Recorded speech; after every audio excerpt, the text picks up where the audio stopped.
Hi everyone, Phil Snyder here. Today I got another one for you. We're going to talk about a local recent Utah news story on a vehicle burglary and a lesson on private person arrests, also known as citizen arrests. So I found an article this morning. I'm going to attach the link in the description so you can read it if you'd like.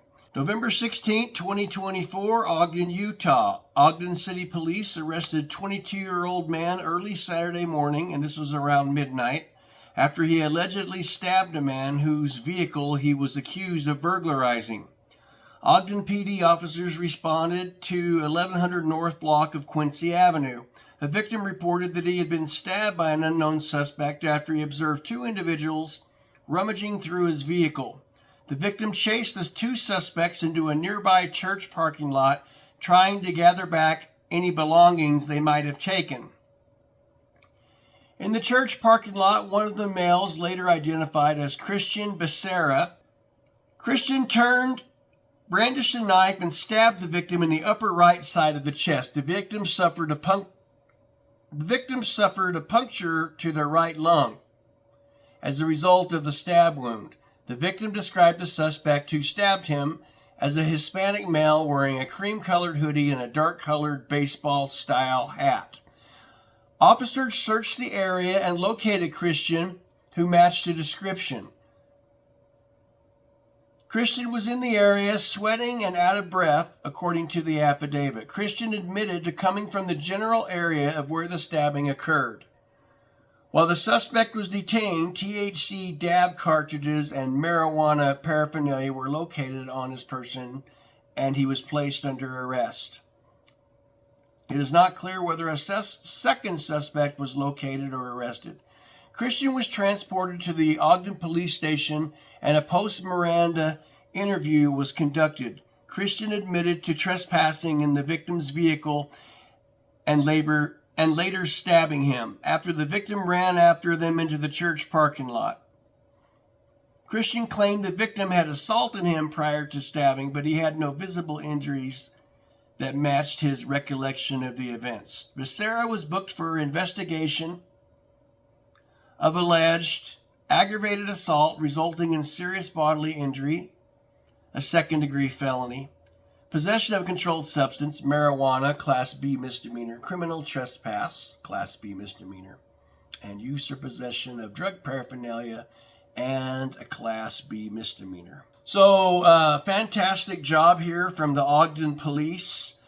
I really credit this arrest being made for their quick response time, locating this man fleeing from the scene.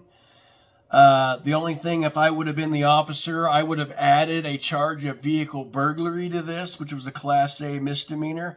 And I also would have added a robbery charge, aggravated robbery charge to this, because the victim was stabbed during the commission of a theft from the vehicle. If items were actually stolen from the vehicle, using force during the commission of that theft would make an aggravated robbery as well. So this is something that I talk about in our concealed carry classes. When we talk about property crimes in our state, Utah, you want to check the laws in your state, obviously, but in the state of Utah, you can use reasonable amount of force to protect your property.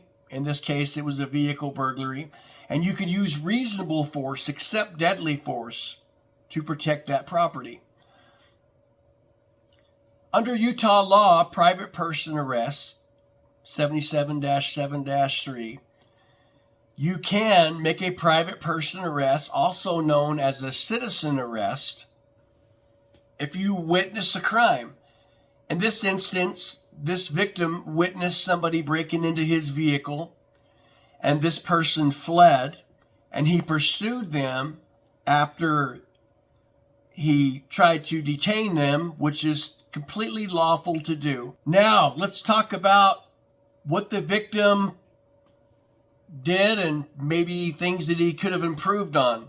Number one, when I talk to people, students in my class, about protecting property, I always ask you to analyze the situation before you decide to intervene when you're protecting things. And what I commonly ask students is it worth jumping into the shark tank and taking a risk of getting injured or killed when you're pursuing your things? Now, in this case, it's a vehicle burglary, and I can tell you from my training and experience that people get pissed off about the cars getting broken into.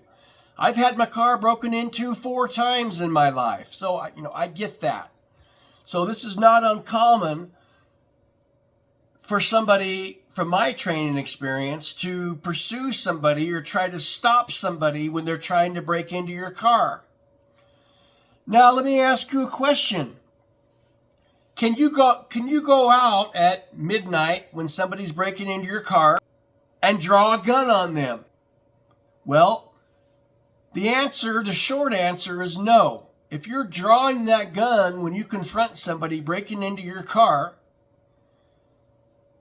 it depends on the reason why you're doing that. If you're drawing that gun on them because you want to detain them for the police, or you want to try to scare them away, then the answer is no.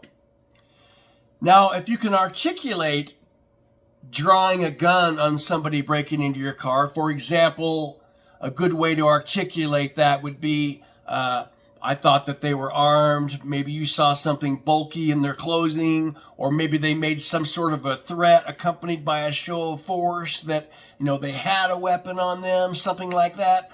Some articulation that you're protecting yourself from unlawful force or a threat of unlawful force, then that would be an exception to that.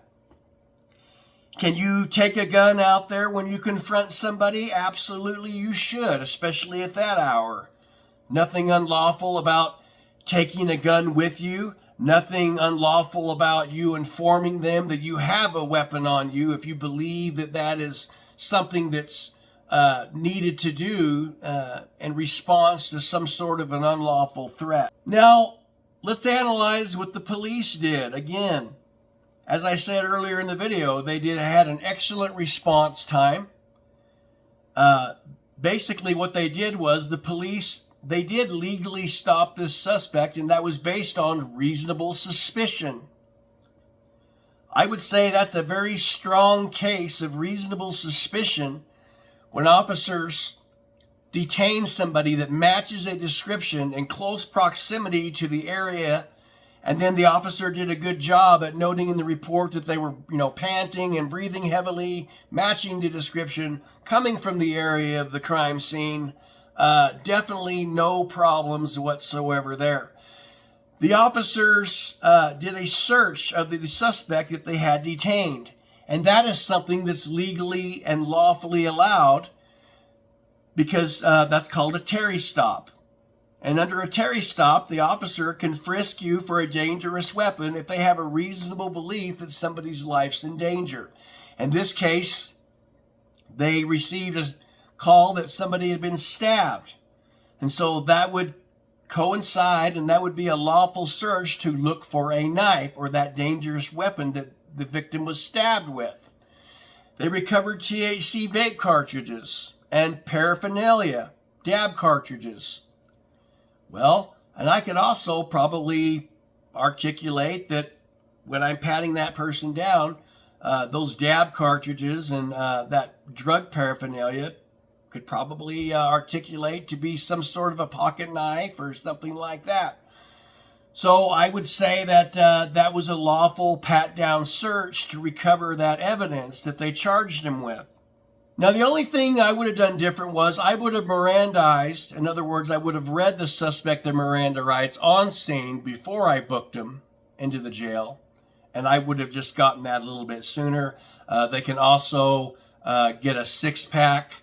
Obviously not there, but, they could create a 6-pack of mugshots and have the victim identify him later during an investigation to make their case more solid. Now, because the police Mirandized and they read this suspect his rights, those admissions and those confessions to crime are very strong evidence in a criminal case. That is called direct evidence. Much higher quality of evidence than the other evidence, which is indirect evidence or circumstantial evidence. So just keep in mind, if you are going to pursue somebody after you witness them committing a crime, it is okay, at least in the state of Utah, and it's probably okay in your state, but you want to check your local laws. But you just have to ask yourself if it's worth it or not. And this is a clear-cut example. This is the reason why I did the video, is because this is an example of what I talk about with students, that you have a risk. Okay, this man was stabbed and he could have been killed. We don't know what was stolen out of the vehicle. I mean, hell, it could have been a gun that he had in his car. And I think that that'd probably be a good reason to pursue somebody. The only thing different I would have done was I would have taken a gun with me. And the minute I saw that gun, and the minute that I saw that knife come out, I would have used my gun to neutralize that person threatening my life. So anyway, hope you enjoyed the video.